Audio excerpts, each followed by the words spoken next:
Sir. আরে না না স্যার, আমি আপনার কোম্পানির খুন খেয়েছি, না না নুন খেয়েছি স্যার। আমি আপনার কোম্পানির টাকা কোনোদিনই মাইর হতে দেবো না, জিন্দগি লয়, কোনোদিনই লয়। আরে টেনশন করিয়েন না স্যার, বাবারা চাষও করে সবাই দিকে। ও মারাত্মক নিজে, আমার থেকে বড় চিটিং নাকি? আমি বিশাল বড় চিটিং। ঠিক আছে স্যার, আমি চলেছি, পরে কথা বলছি। হ্যাঁ স্যার, আমি ব্লাউজ লোন ডিপার্টমেন্ট থেকে এসেছি। লোন ফোন দিতে পারবো না।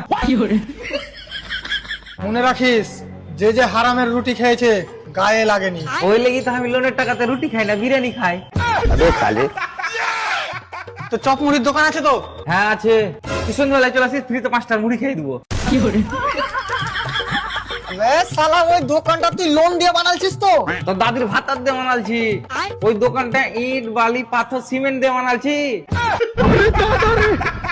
তোমার ইট বালি পাথর সিমেন্ট কুঠে বালি কেন দোকানে?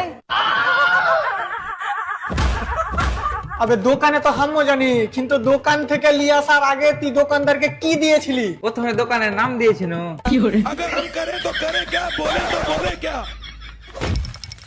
আবে তুই টাকা দিসনি? হ্যাঁ দিয়েছিল। হ্যাঁ, তো ওইগুলা আমার গে লোনের টাকা। আচ্ছা, হ্যাঁ, তো আমার গে লোন কে দিবে এবার? তোমার কে লোন তোমরা দিবে বাড়া? হবে কোম্পানির লোন কে দিবে বে?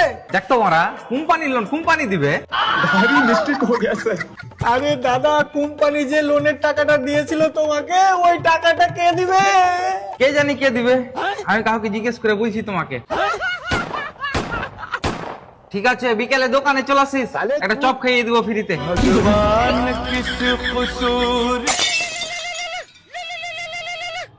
স্যার বাপরে। হ্যাঁ স্যার, স্যার আমি আপনার কোম্পানির নুন খেয়েছি, আমার কাছ থেকে 1 প্যাকেট নুন নিয়ে নিন।